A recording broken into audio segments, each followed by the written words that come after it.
Issues from this strike expected to spread to the roadways. There are concerns over gridlock traffic, long commutes, you name it. To talk about the impacts, we're joined now by Robert Sinclair from AAA. Robert, good morning to you this morning. Thanks for being with us here. Driving to and from Long Island with this strike, and already without the strike, I should say, is bumper to bumper under normal circumstances. What are we expecting today? Well, I think there'd be a lot of gridlock. I thought it would happen very early. The roads are still relatively quiet. It would be a quiet day if the Long Island Railroad were running. But I guess it's still kind of early. Maybe people are reacting by staying home for at least the first day. But so far, so good, it seems. Again, it's only 6:37, but what areas, what highways should we be most worried about? All the big three, the Southern State, the Northern State, the Long Island Expressway.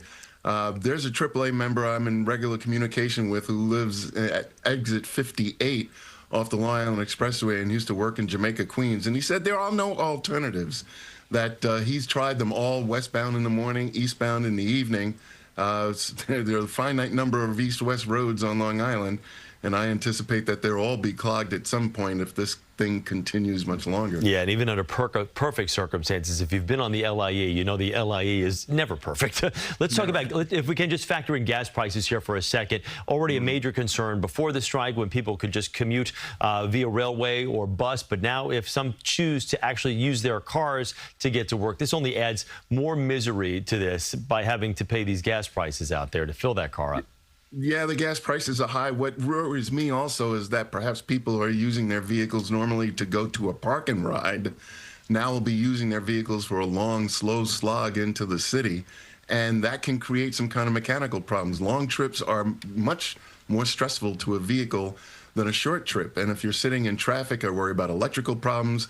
The alternator is not spinning fast enough to make electricity for all the accessories that might be being used, and as a result you're going to pull power from your battery. Maybe it's old, maybe the connections are not clean, and you're not moving along at high speed, so you're not getting the airflow over the radiator in what is anticipated to be a very hot day, the first real hot day that we've seen this season. And so it's going to create, we worry about stresses on vehicles that could lead to breakdowns. You know, a breakdown on a normal day can create a traffic jam miles long. On a day like this, it could be really devastating. Definitely don't need to factor that in, that's for sure. Robert, thank you very much. Robert Sinclair from AAA Northeast. It's always good to see you.